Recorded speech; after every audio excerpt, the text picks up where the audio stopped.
Today, we're tackling one of the most misunderstood areas of personal finance. I'm talking about student loans.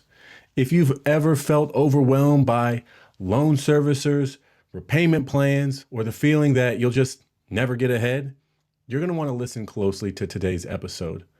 My guest today, Zach Geist, is the founder of Student Loan Tutor, a company that's projected to save borrowers more than $1 billion by helping them navigate the complex world of student loan repayment. Zach and his team do what you wish your servicer did. They build out custom strategies, handle the paperwork, fix the servicer errors, and make sure your loans are optimized as both your life and the laws change. Zach's work has been featured in Forbes, Bloomberg, and Yahoo Finance, and his approach to money goes far beyond debt. It's about creating freedom, peace of mind, and a space for a life well lived. We're going to unpack how student loans really work, the biggest myths that cost borrowers thousands of dollars, and how you can align your repayment strategy with your bigger wealth goals, especially if you're using concepts like infinite banking to take back control of your finances. So let's jump into it. All right, Zach, man, welcome to the show. I really appreciate you joining me here today. I'm really excited for you to be able to share what it is that you and your company are doing to help people out in the space of student debt. If you guys listen to this show, you know that a big part of my story revolves around student debt and some hurdles I had to overcome, helping myself figure out how to pay off $40,000 in my student debt, which again, we all know is a very small amount to what seems to be most people out there. So Zach, you're doing some incredible stuff out here. You've built a massive company. You've helped people save, God, an unbelievable amount of money. I think it's actually, I think, over $1 billion now. I saw the number there, but I think it's over $1 billion. It's hard to calculate because a lot of this is forecasted, right? Yeah, so there's a point where the loans disappear, and until we know that, we don't have the exact numbers. But that's what the forecast appears. If you take our average and you span it by the 10,000 plus clients that we've worked with, it's over $1 billion at this point. Man, that's amazing. That's a big number. So talk to me a little bit about how you got here, how you started Student Loan Tutor. We were just talking about before we came on, you're out here in Hawaii. That's where you're currently living, out there living your best life on 86 acres. You showed me the view. It's beautiful. I would probably trade it for my view. But yeah, talk to me about how you got here and what kind of experiences that you've gone through that, helped you create what we know to be now as Student Loan Tutor. Sure. Yeah, it's an interesting question, and I'm always curious how much I should go into it. I think I'm going to trust my intuition here and just kind of speak with what's coming up. Is I grew up really poor. I grew up in, super low income, bordering the projects in Hayward and Oakland in the Bay Area of California in the 80s and the 90s. And yeah, I in the Bay Area, it's one of those places, it was pre-internet, right? So you didn't get to see like wealth being flashed in front of your face, except for on maybe like an MTV music video or something. Yep. So if you were in like the middle of the country or something, maybe you didn't see it so prominently. But if you're in the Bay Area, you would see, a really like expensive car drive through a really crappy neighborhood. And it would have me asking questions of like, how is it that some people seem to have so much more money than other people when they all live in this very close area?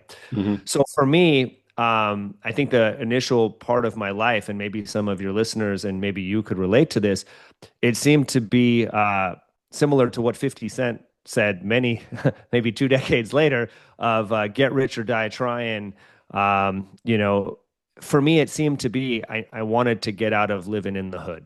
Mm-hmm. And so for me, that was how this all started, was kind of growing up poor and trying to figure out how to get out of that situation. Never did I imagine I would own 86 acres on the Hawaii coastline with cascading waterfalls going down both sides of it, with hydroelectric generation and multiple houses, and that I'd own multiple businesses and own the largest student loan advisory firm in the country. I didn't anticipate that. I didn't come at this because I had a bunch of student debt. I figured I would go to school later. My goal was I learned it from Robert Kiyosaki in the book Rich Dad, Poor Dad that I discovered when I was 18 in 1998. And I read that book and I said, at the time there wasn't a lot of like fake news and like misinformation. So I kind of took it as gospel. What a time. And I thought, well, maybe this is legit. Maybe this is why wealthy people are wealthy and this is why poor people are poor. And the more I looked at that, the more it seemed to be the case. And so I spent my life building pipelines, many of which burst over the years. I became a millionaire 3 times and lost it all 3 times. And then this is the 4th round. And hopefully I've learned a few things. So I definitely don't want to have it happen a 4th time. I remember reading in Robert Kiyosaki's work that the average millionaire goes bankrupt or loses all of their money 3 times. And I'm like, that will not be me. I will not make that mistake. And right on par. and Napoleon Hill, would talk about, the fruitful years after 40. And I'm like, I'm retiring before then. But as fate would have it, fate had other plans. So yeah, that's how I arose here. I ended up starting Student Loan Tutor because I decided that this time I wanted to do something. Prior to that, I was like, well, whatever is legal and could make really good money, I'm going to do that. And once I make enough money and I don't have the pressure of the money and I'm out of the rat race, so to speak, then I'm going to figure out what it is I'm actually supposed to do with my one precious life on this planet. Mm-hmm. And this time I said, well, that hasn't been working out for me. I kind of sold my soul working with telecommunication companies and, running door-to-door sales teams, which I was really effective at doing because it was miserable work. I find if you're willing to do work that most people are not willing to do, there's generally some group of people that will pay you a lot of money to do it. So it was like the sales equivalent of emptying the garbage. Garbage men and plumbers make a lot of money from working with shit and working with garbage and knocking on people's doors, selling people stuff that they didn't want to buy in the first place. It pays a lot if you get really good at it. This time I decided to figure out what need is actually out there, and is there a way to solve that need and provide value? And if I could do that, maybe I could figure out a way to make money from it. And so I found that there was a need helping people manage their student debt. There was this major crisis everyone is speaking about. There was something elusive on the horizon called student loan forgiveness that had become relatively a new thing. A lot of the new income-driven repayment plans, really people didn't understand how they worked. The loan servicers were giving different information to people when they called. People didn't really believe that loan forgiveness was actually something that was real, when in fact it was passed into law by Obama, and it was actually passed on by Congress that student loan forgiveness actually is a thing. But no one at that time in 2015 had ever had their loans forgiven. So it was this like strange thing. Could student loans get forgiven? Because the current narrative was the exact opposite. It was saying that student loans are kind of like the worst debt ever because you can't even discharge them in bankruptcy. This is what you also hear. So you hear two paradoxical things at the same time. Student loans are forgivable. They also can't be discharged when pretty much every other debt can be discharged in bankruptcy. So which one is true? And then you had that mixed with a bunch of companies either claiming or trying to help people save money on their student loans. And these companies were like coming into business and going out of business seemingly just as fast and taking people's money that needed help in the process. And so I was entering into this space in a time where that was the case, trying to figure out at first if this was even legit, how to navigate it, how to filter through all of the information. And R&D took me about a year and a half, from like 2013 till 2015.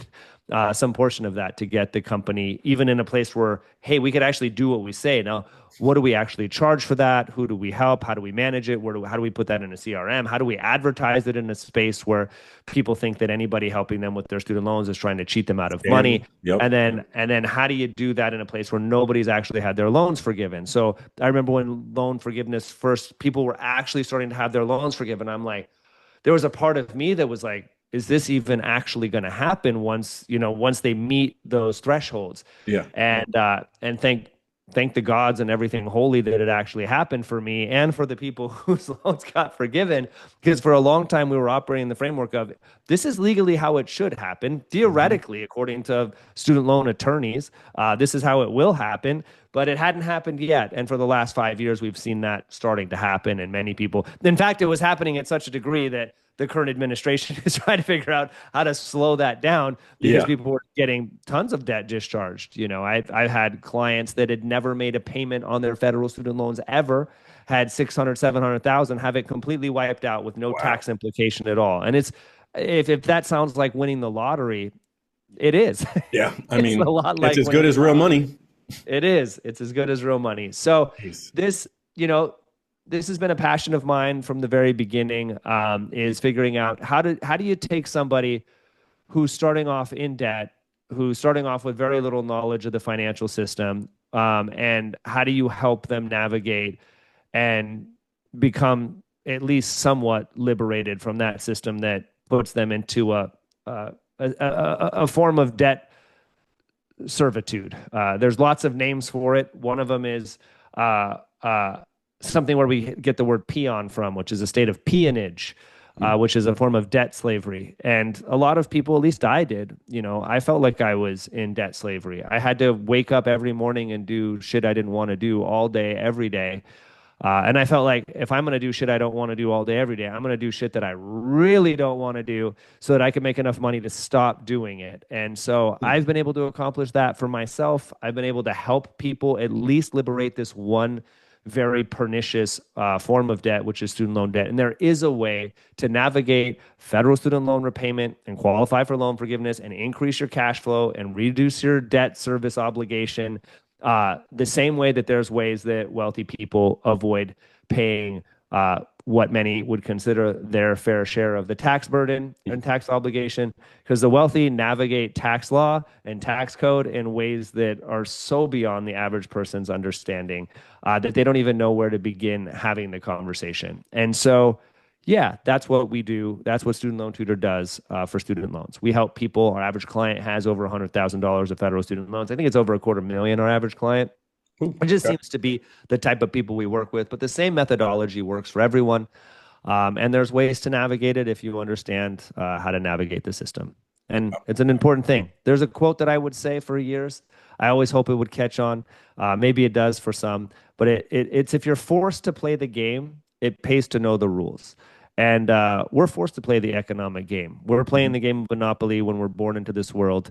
If we're in debt, meaning we're in the debtor class, that's a class of people. It was always understood. People don't speak about it too often anymore. People instead bicker about race and gender dynamics and all of these things, which fair enough, people could bicker all they Distractions. want. But Distractions. the reality is that there's a class designation, and there's people who are in debt, and there are people who own that debt, and people serve that debt. And it doesn't take long to figure out which if you have to be in one of the groups, which one you'd choose into given the choice.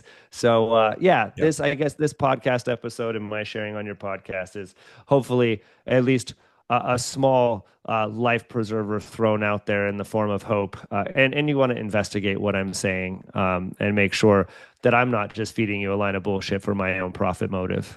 And I highly recommend you do that with everybody. Yeah, 100%.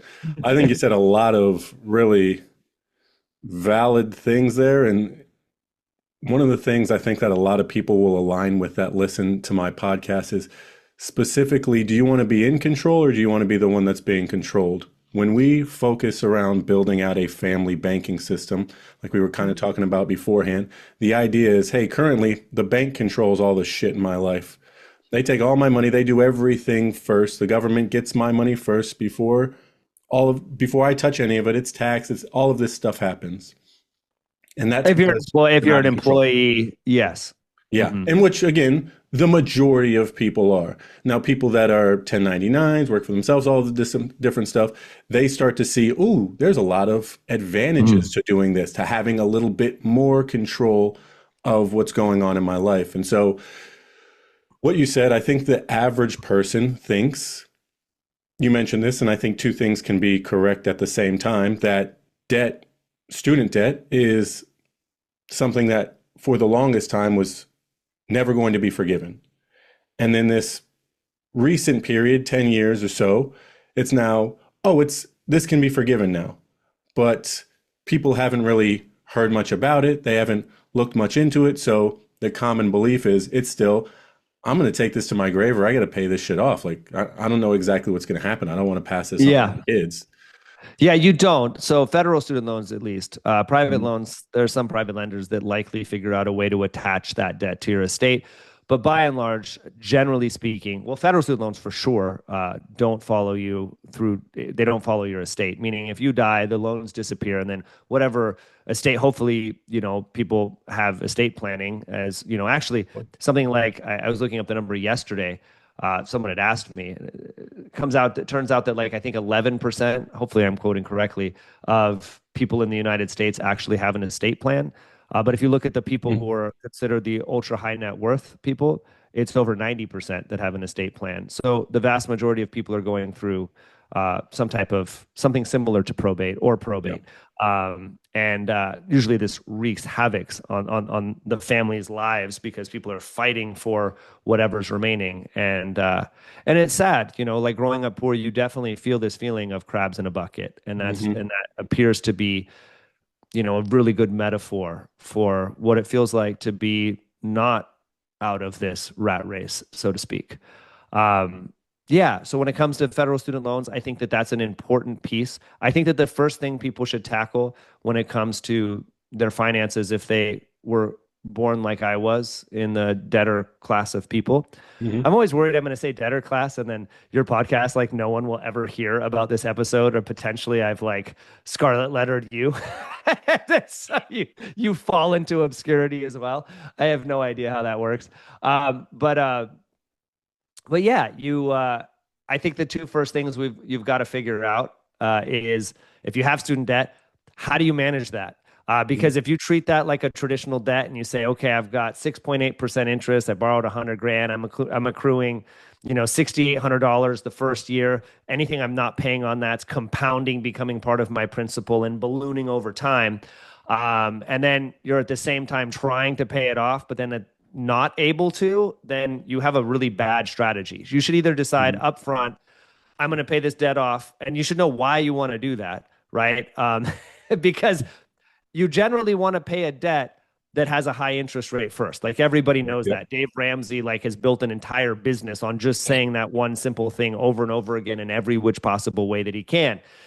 Which I mean, it should be obvious. If you owe two people that you don't really give two shits about, you owe one of them 100 grand at 20%, and one of them 100 grand at 3%. Who should you pay off first? Well, the guy Yeah, with that you owe the obviously. 20% to. I mean, if it's your brother or your uncle or whatever, I mean, I guess that brings in a different question. The Situation. challenge Yeah. that comes in with federal student loans is that people have no idea what their effective interest rate is, and this is a key piece, right? They don't know what interest rate they're actually going to pay on the loan. When we began the podcast, I said, well, what is that? What have I saved people on their federal student loans? Well, it's a forecast because until the loan's forgiven, I don't know. Is there going to be a tax implication on the forgiven debt? Meaning, do they have to pay taxes on the amount that was forgiven as though they earned it in a lottery, which is Mhm. going to be the case again. It wasn't during the Biden administration, but it's going to be the case again. And who knows if future administrations are going to eliminate that? Is there a state phantom income tax on the forgiven debt? All of these things to take a place. And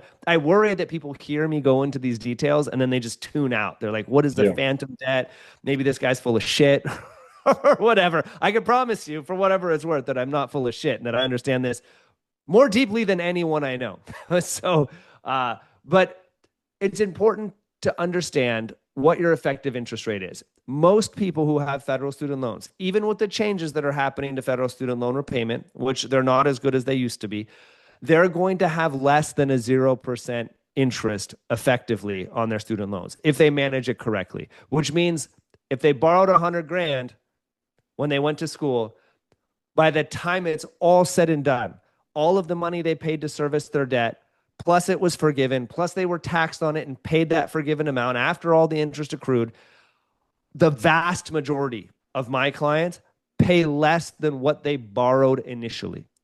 Meaning if they borrowed 100, they may pay 60 when it's all said and done. what is their interest rate at that point?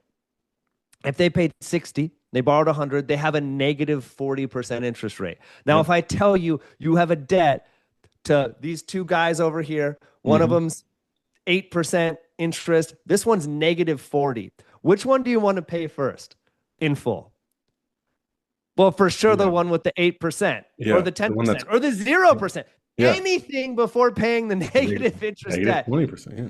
The challenge with most people when it comes to federal student loans is they ignore what the actual effective interest rate is. This is a number one mistake. I think you asked that in the series of questions. I'll give it right in the beginning of the podcast, so people don't have to even listen to the end to get the most important piece. There we go. Is you have to know what your actual forecasted interest rate is going to be so that you could begin to know what to do. Because if you have a negative interest rate or if you have a 0% interest rate, you do not want to pay that debt any more than you legally have to, right? But what most people do is they qualify for income-driven repayment. They would have a negative interest rate if they followed it through, but then they have the same time, like, I've got to pay off this debt. So every time they get money, they throw it and they start servicing the debt, which is the equivalent, and I'm going to say it and I mean it, is the equivalent of lighting the money on fire. They might as well go outside. When I look at it, and I work in finance, that's what I do. To me, what they are doing is they're walking out. They might as well just walk outside, go to whatever bank they bank at, withdraw the money, go out in the parking lot, pour some lighter fluid all over it, and light it on fire. As a matter of fact, that would be better because at least it would garner attention and maybe be a cathartic experience of some point. Put it on TikTok, But you get some views, people would love it. you could probably commodify it in some way, right? Maybe get arrested burning U.S. money, but Oh, yeah. gotta see what you could do there. But that's an important piece. The other piece, Shawn, is for people who are starting out saving money for trying to get out of the rat race that they're in, is taxes. And taxes are the biggest bite for everybody. I mean, if you're in the highest tax bracket, you're at 37% federally. If you're in Hawaii and you're a resident of Hawaii, it's upwards of 11%. California is upwards of 13%. Of course, it's bracketed and tiered, so it's only on the top income. But if your income's really high, it feels like virtually all of it is. And so the wealthy figure out ways to legally pay as little taxes as possible. But the vast majority of people, they just have an incoherent plan. They're overpaying on their federal student loan debt. They don't have a plan to take any type of business deductions to reduce their tax obligation. They're buying liability. Robert Kiyosaki makes it really, really simple. He made a child's board game out of the process, right? Called cash flow, right? They buy things that don't pay them, and they borrow money to get even more things that can't pay them. I mean, it makes sense to borrow money if you're going to borrow money for a cash flowing property or a cash flowing business or to start a business. These things make sense. But I think it's imperative to really understand. You got to take the time to learn this. And I don't think it's super hard. And with things like AI and stuff, I think it's going to get easier and easier to learn to do this stuff. But I want to say, with all of these things, a major caveat is everybody's going to have access to AI. So it's a competitive bell curve. If anybody went to school and they remember getting graded on the bell curve, the challenge is you've got that really smart kid that's fucking up your bell curve. Yeah. And but if you're not taking advantage of absolutely everything you can, knowing what your effective interest rate is on your student loans, having a plan to save for your student loan debt obligation, figuring out ways to reduce your tax obligation in general, and paying yourself first, right? These are very, very important aspects of just what it means to even be playing the game in any coherent way whatsoever. So talk to me a little bit about the process for you guys with a client. Like you said, clients potentially 100,000 to 250,000 is kind of the common debt. What's the lowest that you work with? Where, like 70 grand. 70 grand. Okay. Yeah, I could work with less, but I find that, we charge, believe it or not, I mean, it's mind-boggling people. You see people post up. These people charge money to do your student loan planning. I'm like, wild. Yeah, like assholes. I can't believe you. I'm like, of course we charge money, and the only reason that someone would pay me anything, and I wish every business would offer what Student Loan Tutor does, right? I guarantee you we're going to save you money. Like you Yep. won't even become, I will not take you. I will show you exactly. You will pay me X. I will save you Y. Is Y greater than X? Like, would you Same like to do conversation that? you should be having with your tax guy. Like, okay, Yeah. you're telling me I that wish I should tax spend people would this, work like that. but I I wish my can tax save person would this. say, I'll only charge you if I'm saving you money on your taxes. I wish everything was like that. I wish, my MacBook computer, it's like, hey, I guarantee you're going to make more money having this MacBook Pro. Otherwise, you won't pay a damn thing and I won't even sell it to you. That's a good guarantee. Not every business works that way. It's a unique thing. It's a unique thing where where you don't even need a values proposition, where it's simply, can somebody understand that it makes financial sense? So that's where it comes down to the 70 grand. I just want to make it where it makes absolute sense. Does it make sense at 25 grand? Sure, but it makes a lot less sense. Does it make sense at $250,000? Then it just makes because I charge the same. I don't base what I charge, which I should, right? Like from just a purely free market capitalism perspective, I should charge it based on what I'm saving them and based on their loan amount. I don't, because I feel like it's a dick move. Like it's going to take, and I know you're in the insurance space, and insurance space, you get paid based on how big the policies are. And the same thing goes with securities and financial planning. Like it's generally a percentage of assets under management. And that's why people who are financial planners want to bring on clients with millions of dollars of money in the market. And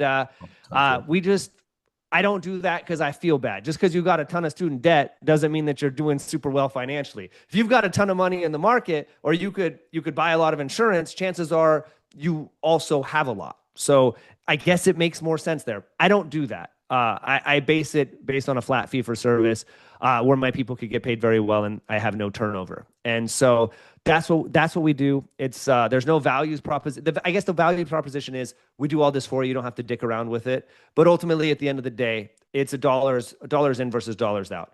I will show people how they can save, on average, probably close to 100 grand, if not more, depending on loan balance. And that's just over the life of the loan. I guess this is where people don't have a really good understanding of money, is the value of money over time. Interest, there's a book I have back there. You can't see it behind this thing where I'm installing new blinds. So everything's all here taken. The sun is very bright in Hawaii. So I've been installing new blinds. It has to be custom because this is an addition to the house. But there's an important piece that is imperative for people to understand, and it's the value of money over time. And this is interest. This is the rule of 7 about how long it takes money to double. And you want your money, if you can, if you could not pay money to somebody and instead keep that money and invest it and earn a return on it, this is literally the game every single bank and every single casino plays ad infinitum. So it's imperative that people understand this. I was surprised, but not really surprised. I shouldn't have been surprised, but I was. I still get surprised. Based on, when you see people doing stupid shit, you're just like, why are you doing that? And I heard so many people, and I saw it posted on our social media platforms, that there was a 0% interest on federal student loans over the pandemic, meaning that there was no interest being accrued. And what people did with this fact was they used that time to pay down their federal student loans even more. And I'm like, why would you do that? So there's a question, if you ever want to know if people understand anything about finance, and it's a very, very simple. I could make it more complex, and it serves the same point. But there is one correct answer to this question as it pertains to wealth building. You may have ethical issues with it or moral issues with it, but there's only one correct answer when it comes to in financial terms. If I'm going to lend you, Shawn, money at 0% interest, how much money would you like to borrow? As much as I possibly can. As much as you possibly can. Give it all And to me, that yep. same concept goes with, if I have a debt that is at 0% interest, how much money should I put towards that debt if I'm not required to service that debt right now? There's one fucking answer to that question. As little as I possibly can. Yep. So if I'm passionate and I drop an F-bomb right there, is I want you to pay attention to this fucking moment.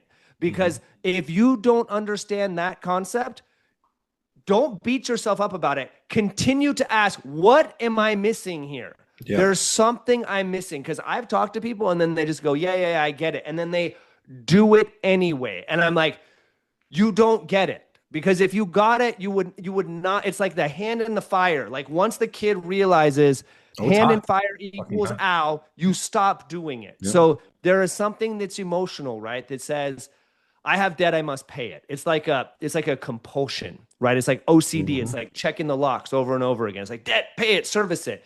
Debt, always bad. Like the current president of the United States has a ridiculous crap pile of debt.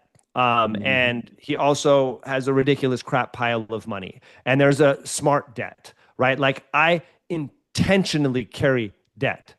I Yep. could pay off all of my debts right now. I could have no debt. I could literally take and pay off and have zero debt whatsoever right now, plenty of cash on top of it. But I keep debt. I keep debt that's at 3.75% interest. Why would I do that? It's because I'm earning much higher rate of return than 3.75% interest. And there's also consequences for paying off everything. Because if you have everything paid off, people might do this thing called sue you for said thing. But if the bank owns, it's a real big pain in the ass to sue you because the bank will fight to keep that thing because that is the bank's equity, right? Yep. I like to have relationships intermeshed with the bank. And this also goes into things, Shawn, where people are intentionally trying not to play within the system. They try not to file taxes. They try not to they try to operate underneath the table or whatever it is.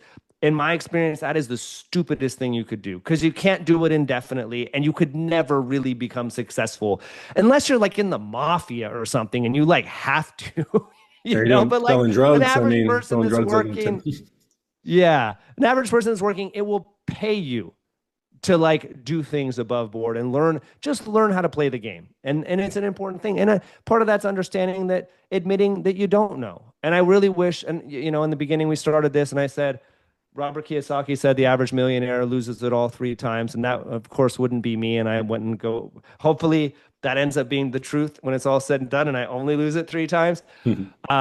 But the reason I lost is because I didn't understand the rules of the game. And the thing is that from your perspective, you always understand it as best as you ever had. And even as I talk right now, and I have a way deeper, like incomparably deeper understanding, there's somebody listening to me that goes, they could just from what I've said so far goes, he doesn't get this one or two or five really amazing, cool things. He just doesn't get it at all. And they'd be right. So, I yeah. think a lot of the things that you're saying I think will align so much with my listeners because, again, what we teach and preach is the infinite banking concept and all of this different stuff. And one of the things you just mentioned right there at the end is the arrival syndrome. It's like, I know what I need to know. And that's a quick way to drop an F bomb for you. That's a quick way to stay fucking broke. Like the mind always has to be willing to learn more, expand its knowledge. And that's how you got to where you're at. That's how I've gotten to where I'm at. And that's how a lot of people have stayed where they're at. It's because it's like, oh, I've arrived. I don't need to learn this extra stuff. That's why I bring people like you on my podcast because I don't know shit about student loans. I paid my student loans off through a policy, which was smart because I threw my money into a policy. Well, unless you Leveraged it. asked me, I would have said not to do that. Uh, yeah, true. It depends. I'd have to look at your whole scenario. But based on what you knew, and the fact is, Shawn, is that there's not a bunch of really astute, highly intelligent, resourced, honest people, and people have to verify that I'm any of these things, right? Mhm. Like I Yep, mean, very true. I think I'm great, but those are maybe the people you have to look out for the most, is the people that think they're great. But there's not a lot of people lining up to help people who are in debt, right? Yeah. There's just like, hey, you got student loan debt. Like nobody's calling you like legitimately like, yo, how can I help you for free? You know? Mhm. Um, yeah. And for me, I love it when someone else has skin in the game. I love it when, you know, if I do business with them, they profit in some way, but that our interests are aligned. So Yeah. I'm successful. Like their success is contingent upon my success. And I love those. It's called a win-win. Yeah, you're And you're that it's just lawyer that takes in. It's like you don't pay me until you get paid, my friend. That's absolutely. the lawyer that everybody likes. Yeah, for sure. For sure. Yeah, So, I think it's important for people to understand they don't know the game and to start mhm, learning it. And I think people listening to your podcast and others, it's a unique place. It's challenging to navigate because you got to figure out who you could trust and who's got your best interests in mind and who might not. And you know, I think asking yourself, like, what's in it for the other person? What's in it for me? And are our goals aligned? These are the important questions to ask. And definitely. yeah, that's what I was missing uh, in my first three times of losing it all. There you go. Life lessons, folks. So when somebody brings you, say I'm that scenario, I've got $100,000 in Sure. student loans. Walk me through what that looks like from your guys' end, because I know you handle essentially everything, but what are you needing from the client? Like, what does that look like as far as their process goes and what's required from them? Yeah, for we make the process extremely easy. I've learned that from organizations like Apple. It's very Mhm. easy to buy an Apple product. You walk into the store. If you're like breathing and have a credit card, I don't even know if you need a credit card because they have Apple Pay on the phones, right? Like someone comes up to you and they're like, "Hey, this is," you could be like computer, and they're like, which color? Like, I make it intentionally very, very easy Okay. to purchase from me, and some could say that's because I'm like to be successful and make it quick and efficient, and that would be true. And also, I just find it's the best way to do things. I could go into as much granular financial granularity with someone who is prepared, who has spent their time running things through, Chat GPT or the AI of their choice of what are the best ways to repay a loan, what are the options, like Hmm. what's legit, what's this. And we could do that dance for 90 minutes to 2 hours. The process takes about an hour and a half to go through the entire thing. How it works is someone would book an appointment to talk to someone who's does an evaluation, and they say, does this person have enough debt? Is it actually federal? Like, do they have money to pay for a fee for service to have someone manage to do this for them, which would be us? And if they do, in fact, meet those criteria, and they believe that we could save them money, then they'll book a call with a tutor. That's where we get the name student loan tutor. And the reason we chose the room tutor, you could say it's a salesperson. It's also true, but it's an educational salesperson, someone that's going to educate them on exactly why this works, what it is that we do, what we're going to be doing for them. Because if we just do it and you don't know why or how or what it means to you, then that didn't really make you feel any more relaxed. Your payment might drop to zero or $40 or whatever. And I tell you, A, it's going to be this amount at the end of 25 years or 19 years or 10 years, depending on what your situation is. Hmm. Like, you might go, yeah, I want to believe that and that's cool, but you won't feel relieved that like this is how we're navigating. This is why it works. This is what's happening. This is passed into law. This is how these things work if you're navigating them correctly.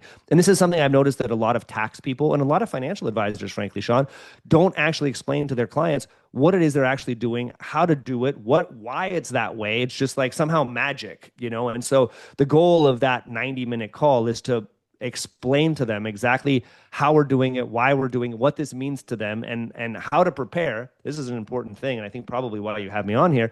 One of the most important things to do.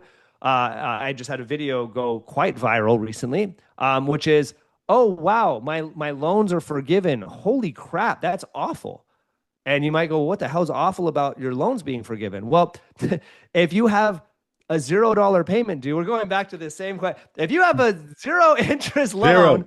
zero Zero. dollars due per month on the loan to stay current on the loan, and it's not affecting your debt to income ratio in any way that affects you. And the minute that that loan becomes forgiven, it turns into a tax bomb of 37% on your entire balance plus interest. Shit. You could see why you might be like, oh no, my loan's forgiven. It's good that it's gone. It's off my, negative liability balance sheet, right? Hmm. But it's also now a tax obligation. So it's very important for people to prepare for how in the hell are they going to pay that tax obligation? And there's a lot of ways to do that. And one of them is, as you know, an overfunded whole life plan. There's a lot of benefits depending on whether somebody qualifies for a high health rating and they're the right age and they could continuously fund it, and it's built in the proper way, and it's not, it's built in a proper way, and they know how to use the capital when they need it, and how to borrow against it, what the terms are going to be, and all of those things. Those are an important piece of it. Is it right for everybody? Nope. No. And is it right Nothing's for some right people? for everybody. Yes. And I like it for this very specific, for a specific type of client, and for this very specific reason, is that it forces people to prepare for this. And it will 100% be there for them at that event. If the market tanks or something that year, you can't be like, hey, IRS, I don't know, I'm not a tax professional, but from my experience, even the freaking mafiosos get hammered by the IRS. So maybe you could create payment terms, maybe you can't. Depends on what your assets are. Do they agree? If not, they could charge you, from what I understand, based on what I've learned over time, up to 5% a month in fees, which is a lot more than 0%.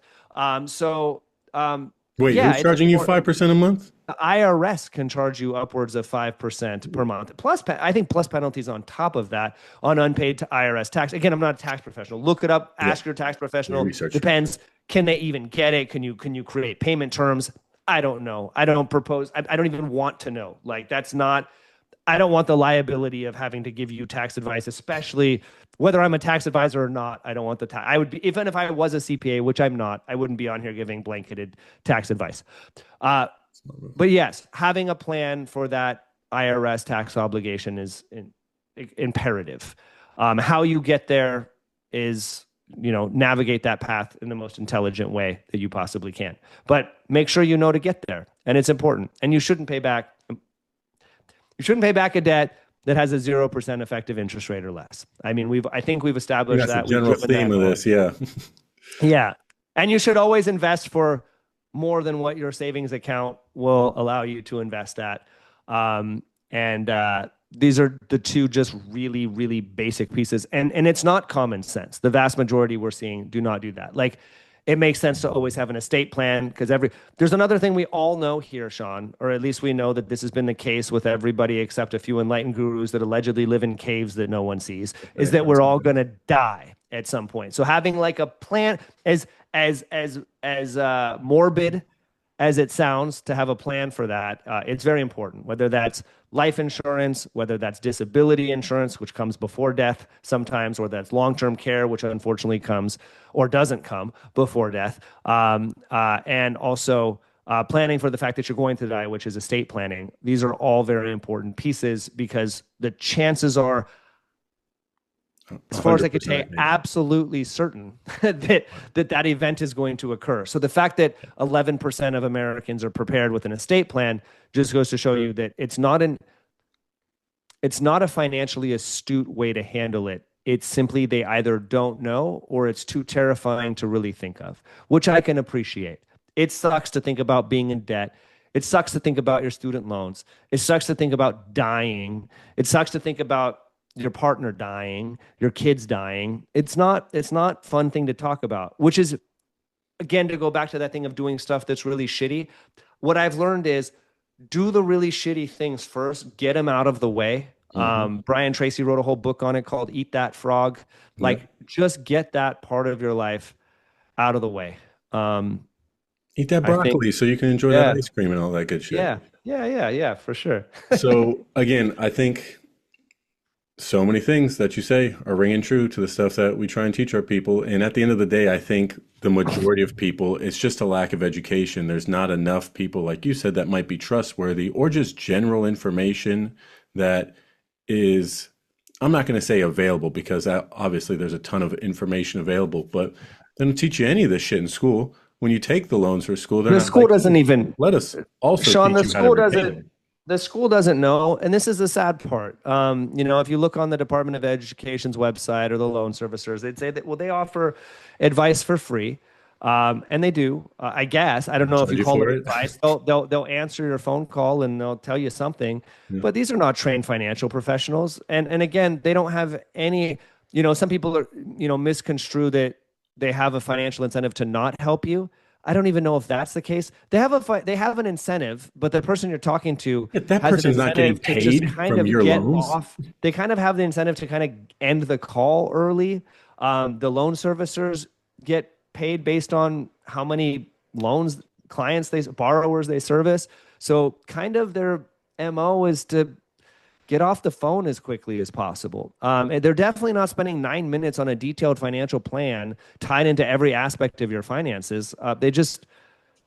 They can't. It's just like they're not bad trained business. for that. It's not their business model. There's no incentive to do it. And even if they wanted to do it, they just don't have the training or the ability, the know-how. I mean, it's just so obvious that it just like seems ridiculous to even talk about it. Yeah. It's like, you know, it's like going to the doctor and the doctor doesn't even really look at you. They look at some paper of some test you take. They ask you one question and then they prescribe something, walk out the door. Did they really take a good peek into your life and figure out what in the hell are you doing in your life that's causing you to be sick and in their office to begin with? It's very obvious that unless there's something just really wild that you just totally aren't catching, that they're not going to figure it out right then. And the same thing goes with your federal student loans. Same thing goes with your finances. The same thing goes with your workout. Yeah, Agreed. Agreed. So I did have a question here in my list that I sure. wanted to make sure that I hit because I think it's kind of a unique one. So you live a pretty intentional lifestyle out there in Hawaii. Most people know where Hawaii is at, I hope. Maybe they haven't been, but it's a pretty amazing place. I've been a few times myself. But you talk a lot about regenerative wealth. Like how does that philosophy kind of influence the way that you approach money and help other people do the same? Because one, you got a ton of energy. You talk a little, I'm not saying you talk fast, but you talk faster than It's some okay. I people. talk And fast. so there's Yeah. a lot going on. But talk to me about that regenerative wealth portion of your life. Again, you live in Hawaii. That's not like a super common thing for people to do. So you're kind of already out there. You're like, hey, I don't know why you live there outside of the fact that it's crazy beautiful because it's not cheap. Yeah. But Crazy Beautiful coming with lots of plants where someone's weed whacking using gas weed whackers when I've bought electric weed whackers. So who knows why they do continue to do this. Old habits die hard, I guess. they do. Uh, Regenerative wealth. That was the question, Sean. Yes. Um, uh, yeah, I guess what do I mean by regenerative wealth?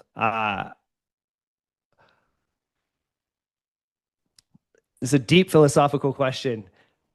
Money is tied to everything. And in some ways, I would say that it is the current mythology that ties all of the people, all of humanity together. It is a shared story by which we exchange with one another things that we attribute value to. Mhm. Um, Generally, what somebody is putting money towards is something that they either, well, they need it, right? Or they want it. And uh, when it comes to regenerative wealth, when I speak about that, I mean a couple things. Um, I feel that money is only potential of wealth. Uh, there is a Greek god or Roman god named Pluton, not to be confused with the Roman god Pluto, which we have the planet after. And Pluton is a god of the earth, essentially coming out of the soil. And if you think at the ultimate end of the day, um, that's a hood term, by the way. At the end of the day, anytime someone says that, then what they're really saying is at the end of this is we all come from the earth. Like our body is made from materials that have come from the earth. Like it Mhm. didn't like fall from necessarily the air. And it, I mean, who knows? It might have come from the cosmos at some point, and God behind the cosmos in some big bang. I don't lay claim to the full knowledge of all of that. That's for another episode. Yeah, I was Just gonna kidding. say if you did claim to know that, people might Yeah, think you know a little bit less than you might know. yeah. But the wealth comes back to what is able to feed us moving forward.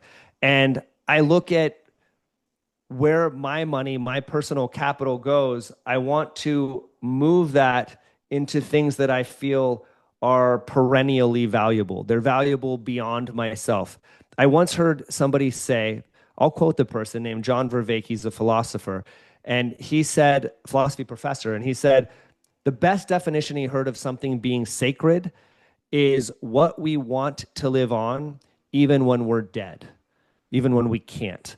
And so for me, whenever I'm investing money, I look at return like that's a priority. Like I want to know what the risk and reward is. That's what a return is. It's like, what's the liquidity? How fast can I get this money? What is my what is my return likely to be, and what are the chances that I don't get that or I don't get any of it, right? And Mhm. how quickly can I get out of it?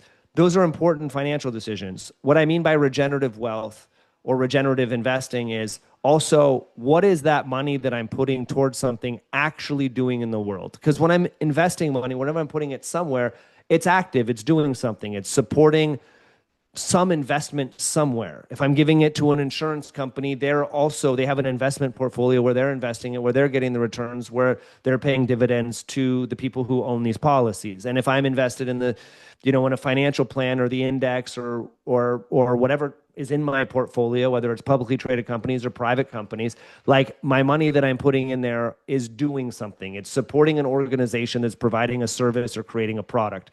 What the hell is that product? What is that service? And how are they going about creating that?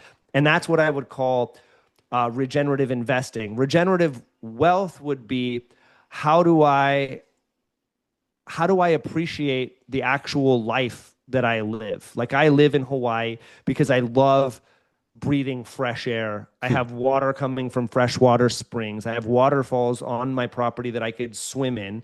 I have 36 types of bananas and plantains, varieties, many more trees than that. I've got, 20 plus varieties of avocado, which most people don't even know there's that many varieties. So all of them are pretty much better than Haas avocado. Haas avocado is very marketable avocado. It has Corner a that long, market, man. long shelf life. It's small, so a person could eat just a little bit of it. But the taste quality is awful. Like I don't like Haas avocados. They're just really good for market. And Mhm. most of what we see in the world is really good for market, but not necessarily what creates the wealth of what it means to be alive. And it's hard to uh, really articulate in language, aside from the use of poetry, what it is that what I really enjoy about the wealth that is my life, the wealth that is, I guess I would say Plutonian in this way, like is attributed to this richness of life that is birthed aesthetically from the earth. Eating healthy food, spending time with family, spending time with friends, but deep, meaningful time, time that's not rushed, time that's not simply being entertained by something together, which has become mostly what we do. We get together and we do this thing where we eat, and we eat food that maybe isn't even that healthy for us, or we go and we watch something together. And it's just like we're like collectively being entertained by something. And I would say that that's not wealthy. That's actually part of the bread and circus that is attributed with, the late fall of the Roman Empire. And so for me, what's wealth is uh, a very different experience than that. And I choose to invest my time in those things and invest my money in organizations that seem aligned with that. Right before this call, I had